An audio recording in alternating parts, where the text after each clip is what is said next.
आपके कहने से ये हिंदू समाज टूट जाएगा। और आज हमें गर्व होता है कि हम गर्व से कहते हैं, गर्व से कहे कि हम हिंदू हैं। आज हमें गर्व। आप सुधाकर जी को मंत्रिमंडल से हटा सकते हैं, लेकिन चंद्रशेखर जी को नहीं हटा सकते। ऐसा क्यों? आप अन्य मंत्रियों को मंत्रिमंडल से हटा सकते हैं, लेकिन आप चंद्रशेखर जी को नहीं हटा रहे। ऐसा क्यों? क्योंकि वो हिंदू का अपमान कर रहे हैं, इसलिए नहीं हटा रहे हैं। हिंदू अपना अपमान होते हुए दिख रहा है।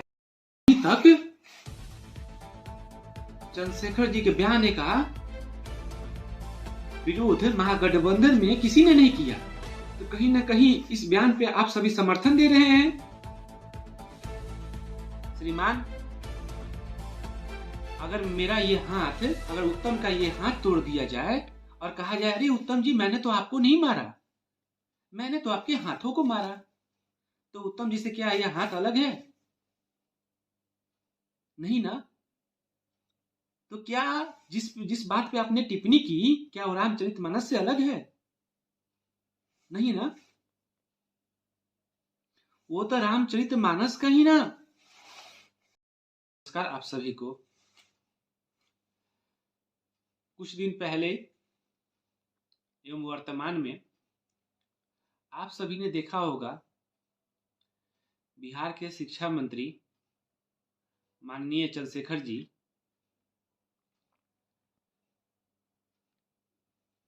समस्त सनातन संस्कृति के में विशेष महत्व रखने वाले रामचरितमानस पे एक टिप्पणी की है, जिसकी जितनी निंदा की जाए उतनी कम है। और उन्होंने रामचरितमानस पे नहीं, समस्त सनातनियों पे टिप्पणी की है, समस्त सनातनियों का अपमान किया है। किसी एक जात का नहीं, समस्त हिंदुओं में जितने जात आते हैं उनका अपमान किया है। समस्त सनातन संस्कृति के लोगों के मन में राम बसते हैं और उनके जीवन के आदर्श राम हैं। वो अपने जीवन में मर्यादा पुरुषोत्तम श्री राम प्रभु जी से बहुत कुछ सीखते हैं। और हर किसी के दिल में राम है, मुझ में राम जय श्री राम। तो समस्त हिंदुओं का उन्होंने अपमान किया है। और उन्होंने टिप्पणी क्या है, अधम जात में विद्या पाए, भयू जथा अहिदूत बिलाए। आप देखते होंगे, एक इंजीनियरिंग के छात्र होंगे और एक इंग्लिश का मतलब कंपटीशन की तैयारी करते होंगे, इंग्लिश पढ़ते होंगे। अगर मैं इंटरप्रिटेशन करूं इंग्लिश में ग्रेविटी का, तो इंग्लिश में ग्रेविटी को कहेंगे व्यक्तित्व की गरिमा, और उसी ग्रेविटी का मैं अगर साइंस में बोलूं तो gravity is equal to mass into acceleration, mass into acceleration, gravity is equal to होता है। और आप सोचिए कि जो चंद्रशेखर जी ने रामचरितमानस को नहीं समझा और उन्होंने देखा था ये तो संस्कृत में लिखा हुआ है, और उसके बाद उसके बारे में कुछ भी टिप्पणी कर दी। उन्होंने तो पढ़ा नहीं। उससे अधम जात में विद्या पाए, वही था हिदूत बिलाए में का अर्थ क्या है उन्होंने तो जाना नहीं, और मन में जो आया वो बोल दिया। तो माननीय चंद्रशेखर जी, आप अधम का अर्थ समझ लीजिए। अधम मतलब होता क्या है? अधम मतलब होता है कुकर्मी, अधम मतलब होता है बदमाश, अधम मतलब होता है जो अपने राष्ट्र के प्रति खराब नजर रखे। अधम मतलब होता है जो आतंकवादी विचारधारा का हो। अधम मतलब होता है जो जिहादी मानसिकता का हो। अधम मतलब होता है जो जेएनयू में भारत के टुकड़े होंगे ऐसी मानसिकता का हो। अधम का अर्थ होता है जो समस्त सनातनियों को अलग अलग बांटे। अधम का अर्थ होता है आपसी द्वेष फैलाना, आपसी भाईचारा तोड़ना, आपसी प्रेम तोड़ना। अगर वैसे लोग श्रीमान विद्या को ग्रहण भी कर लेते हैं तो क्या उनकी स्वभाव में चेंजिंग आएगी? नहीं ना आएगी। वो अपना विद्या का उपयोग कहाँ करेंगे? जो राक्षस प्रवृत्ति के हैं वो अपने विद्या का उपयोग कहाँ करेंगे? ज्ञान ग्रहण करके भी समाज को तोड़ने में ही, राष्ट्र को तोड़ने में ही, परिवार को तोड़ने में ही और अपने आसपास के लोगों को तोड़ने में ही, बर्बाद करने में ही उपयोग करेंगे, ना कि अच्छे कामों में करेंगे कि हम अखंड भारत बनाएं, हम समस्त हिंदुओं को एक करें, हम समस्त सनातनियों को एक करें, हमारा मूल मंत्र हो सर्वे भवन्तु सुखिनः सर्वे सन्तु निरामय सर्वे भद्राणि पश्यन्तु मां कश्चित् दुःख भाग भवे। ये ना करके वो क्या करेंगे? वो करेंगे आपसी द्वेष फैलाएंगे, आपसी फूट डालेंगे, आपसी भाईचारा तोड़ेंगे, आपसी प्रेम को हटाएंगे, राष्ट्र के प्रति हरदम गलत बोलेंगे, क्योंकि उनकी मानसिकता ही राक्षस प्रवृत्ति की है। तो वैसे लोग विद्या ग्रहण करके भी सांप की तरह होंगे। जैसे सांप को आप दूध पिलाइएगा लेकिन अंतिम में वो सांप आपको ही डसेगा, उसी तरह वैसे लोग को अगर आप अपने समाज में रख के, अपने राष्ट्र में रख के, अपने देश में रख के ज्ञान दीजिएगा तो आपके ही घर परिवार को तोड़ेंगे, आपके ही लोग को तोड़ेंगे, आपके ही लोग को कमजोर बनाएंगे, आपके ही राष्ट्र को कमजोर बनाएंगे। अधम का मतलब ये होता है। लेकिन श्रीमान आपको तो समझ में आया नहीं। आपने तो सोचा रे ये तो हिंदू समाज को तोड़ने की एक बहुत अच्छा जगह है, ये बहुत एक अच्छा ऐसे हिंदू समाज को हम तोड़ देंगे। आपके कहने से ये हिंदू समाज टूट जाएगा। और आज हमें गर्व होता है कि हम गर्व से कहते हैं, गर्व से कहे कि हम हिंदू हैं। आज हमें गर्व होता है, समस्त लोग कहें, गर्व से कहें हम हिंदू हैं। स्वामी विवेकानंद जी ने कहा है कि गर्व से कहो हम हिंदू हैं। और श्रीमान आपने कहा, चंद्रशेखर बाबू आपने कहा कि मैंने तो रामचरितमानस की कुछ एक बातों पे टिप्पणी की है। श्रीमान अगर मेरा ये हाथ, अगर उत्तम का ये हाथ तोड़ दिया जाए और कहा जाए अरे उत्तम जी मैंने तो आपको नहीं मारा, मैंने तो आपके हाथों को मारा, तो उत्तम जी से क्या यह हाथ अलग है? नहीं ना। तो क्या जिस बात पे आपने टिप्पणी की क्या वो रामचरितमानस से अलग है? नहीं ना। वो तो रामचरितमानस का ही ना, वो तो रामचरितमानस का अंदर ही ना है।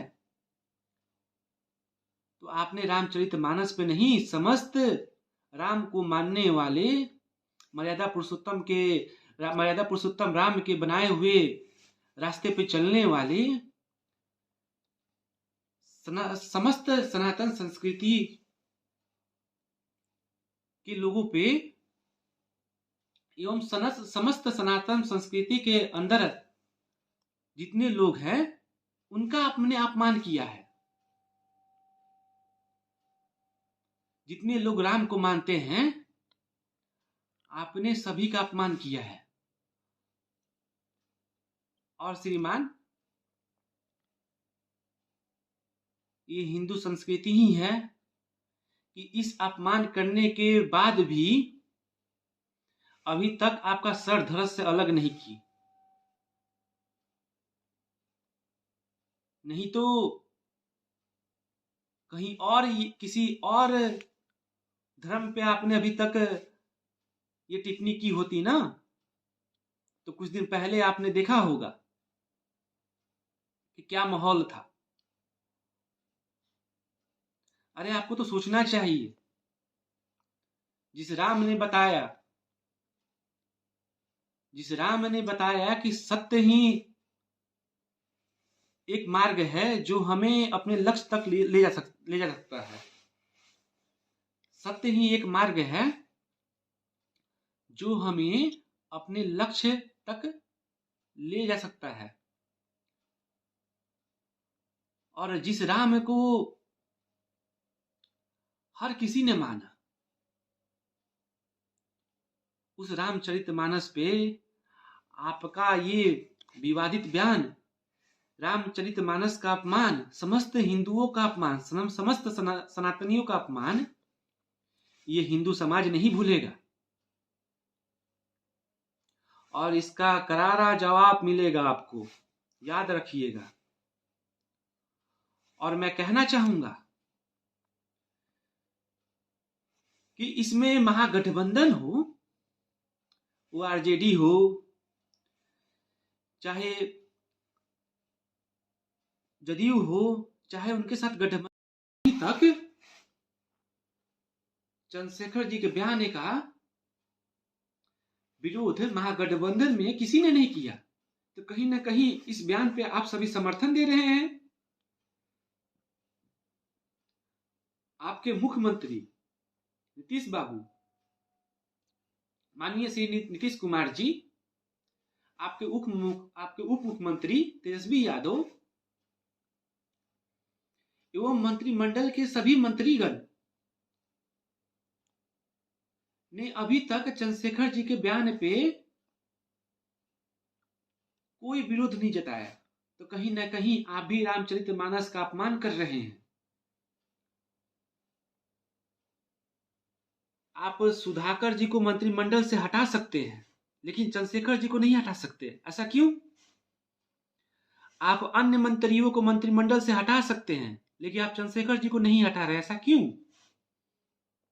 क्योंकि वो हिंदू का अपमान कर रहे हैं, इसलिए नहीं हटा रहे हैं। हिंदू अपना अपमान होते हुए दिख रहा है, इसलिए नहीं हटा रहे हैं। कि समस्त सनातनियों का अपमान कर रहे हैं, इसलिए आप नहीं हटा रहे हैं। कहीं आपके मन में तो ये तो नहीं है कि जो राम का अपमान करेगा उसे ही हम रखेंगे? तो आप सुन लीजिए, जो राम का नहीं वो किसी काम का नहीं।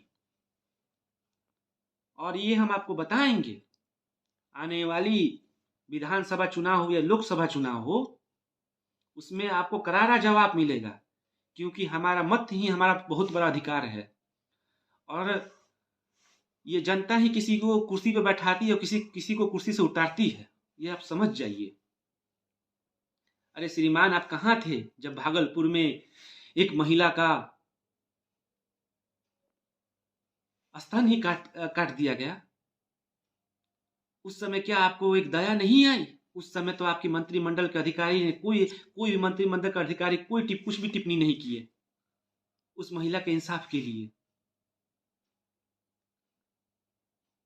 आप उस समय कहाँ थे? गहरी निंद्रा में सोए होंगे, वो चीज तो आपको नहीं दिखेगी। तो कहीं ना कहीं आपकी मानसिकता, आप सभी की मानसिकता हो चुकी है ना,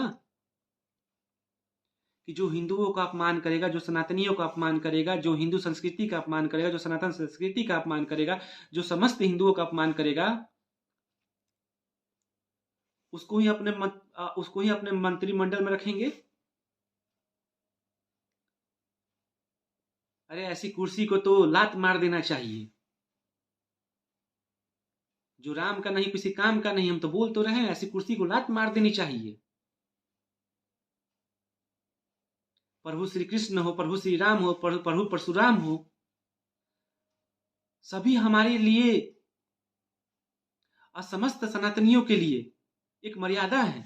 उनके जीवनी से हम सीखते हैं।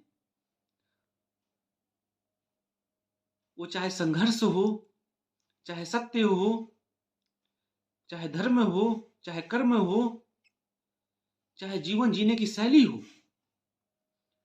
और उन पे आप टिप्पणी कर रहे हैं। आपकी इतनी हिम्मत।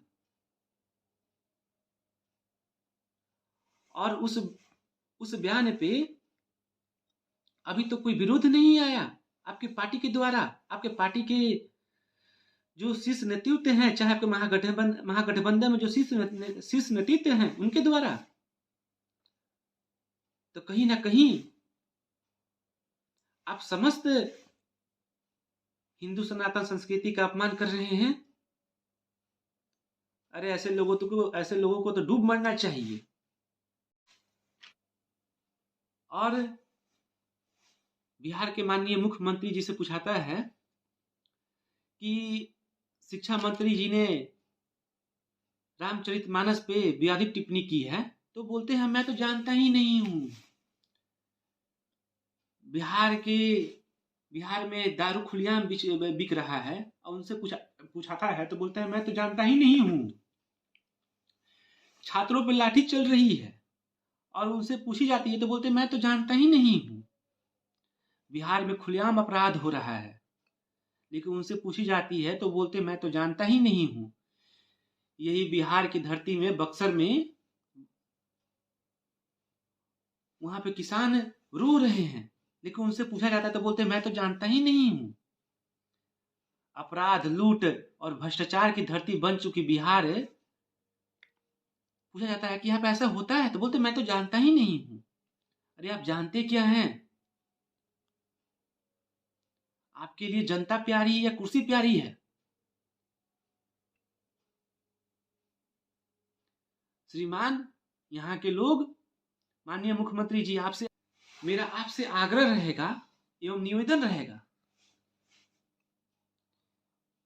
कि रामचरितमानस के बारे में जो शिक्षा मंत्री ने टिप्पणी की है, उनको जल्द से जल्द हटाया जाए। और इस टिप्पणी पे आप भी आके कुछ बोलिए कि उन्होंने गलत कहा है। अगर नहीं बोलते हैं तो कहीं ना कहीं आप भी उनका समर्थन कर रहे हैं, और अभी तक आपने नहीं बोला तो उनका समर्थन ही किया है। और मैं बोलना चाहूंगा कि जो तेजस्वी यादव जी, माननीय उप मुख्यमंत्री जी, आप कहते थे कि हम इतने रोजगार देंगे, ये देंगे।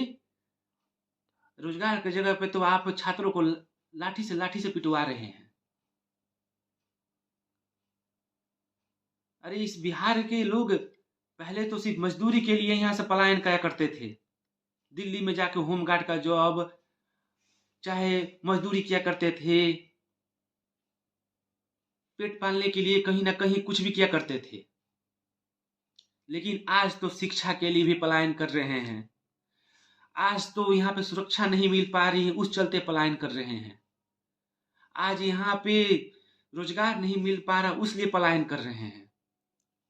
यहाँ पे आज डर का माहौल है, भय का माहौल है, बहन बेटियां डरी हुई हैं, उसलिए पलायन कर रही हैं। हम किस बिहार के बारे में सोचते हैं? वो हमारा बिहार तो वो बिहार था जो जहां पे महात्मा बुद्ध और महावीर जी, और जहां के आप यहीं पे बक्सर की धरती है जहां प्रभु श्री राम ने आके ज्ञान प्राप्त किया, ज्ञान अर्जित किया और मर्यादा पुरुषोत्तम श्री राम बने। लेकिन आपने उस बिहार को क्या बना दिया है? आज इस बिहार पे एक मूवी बनती है कि मार देंगे कट्टा का पार में, आओ ना हमारे बिहार में। ये दिन क्यों बिहार को दिखना पड़ा? क्यों कहीं ना कहीं इसके दोषी आप हैं। आपने बिहार के लोगों को जाति में बांटा, धर्म में बांटा और उनका तुष्टीकरण किया, उनको आपस में लड़वाया और खुद राजनीति का पकवान बना के खाया। आज के डेट में युवा नशे की ओर तेजी से दौड़ रहा है। हीरोइन हो, चरस हो, गांजा हो, दारू हो, बिहार के जिले में आप सर्वे करवाइए, किस बिहार के जिले में किस गांव में वहां का युवा हीरोइन, दारू, चरस, गांजा का सेवन नहीं कर रहा है। अधिकतर युवा सेवन कर रहे हैं।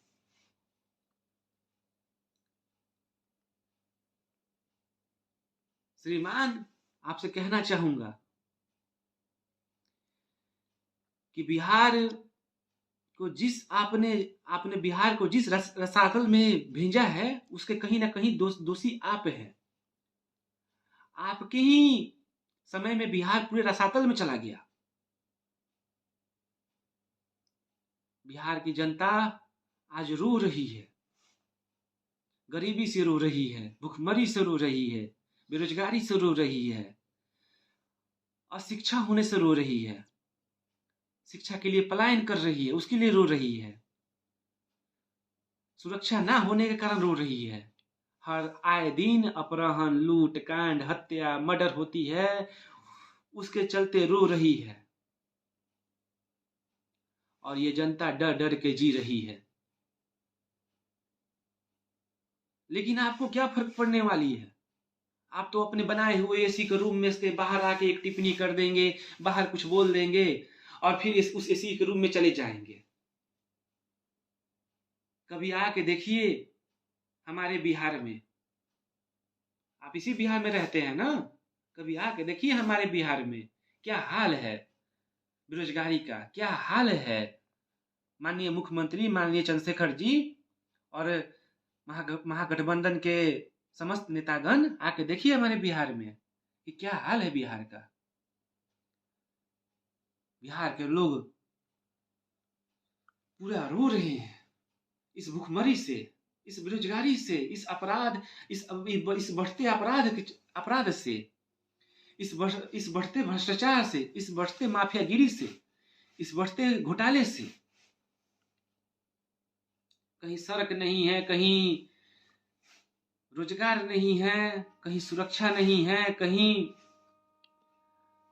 शिक्षा ग्रहण करने के लिए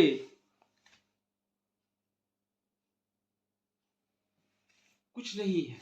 यहाँ पे है क्या अभी वर्तमान में? आप बताइए तो, आपने क्या दिया अभी तक बिहार को?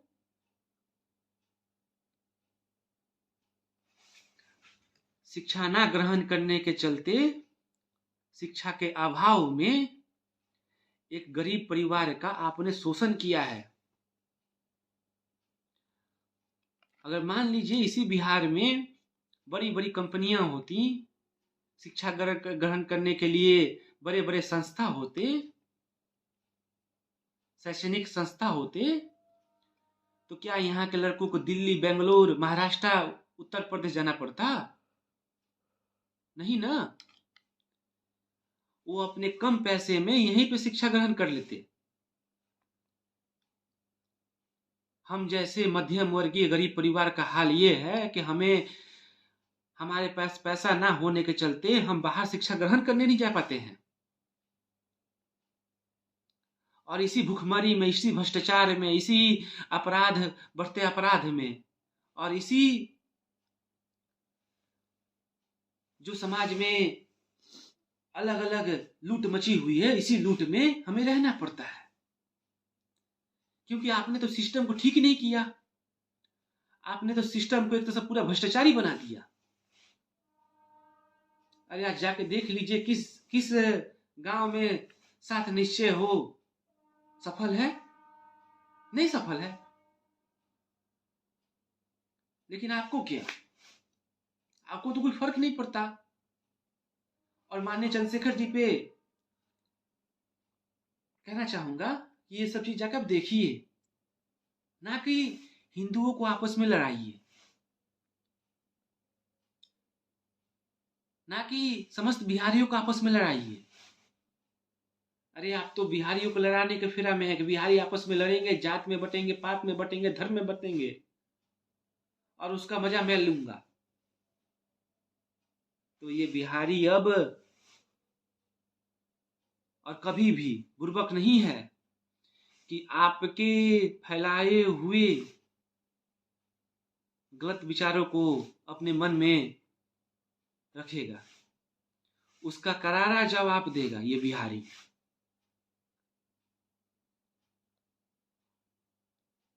आपने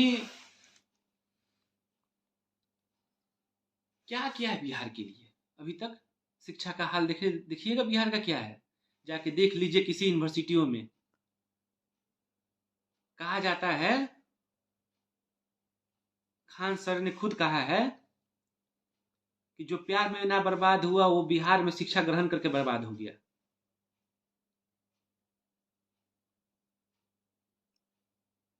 उसके बारे में तो आपको, उस शिक्षा के बारे में तो आपको एक बार भी मन नहीं आया कि बिहार में शिक्षा का क्या हाल है? क्योंकि उससे थोड़ी ना हिंदू टूटेंगे। आपके मन में तो ये होगा कि उससे हिंदू थोड़ी ना टूटेंगे, मेरे इस टिप्पणी करने से हिंदू टूटेंगे, आपस में लड़ेंगे, आपस में काटेंगे और आपको खुशी मिलेगी। वाह! ऐसे तुच्छ मानसिकता वाले लोगों को चुल्लू भर पानी में डूब मरना चाहिए।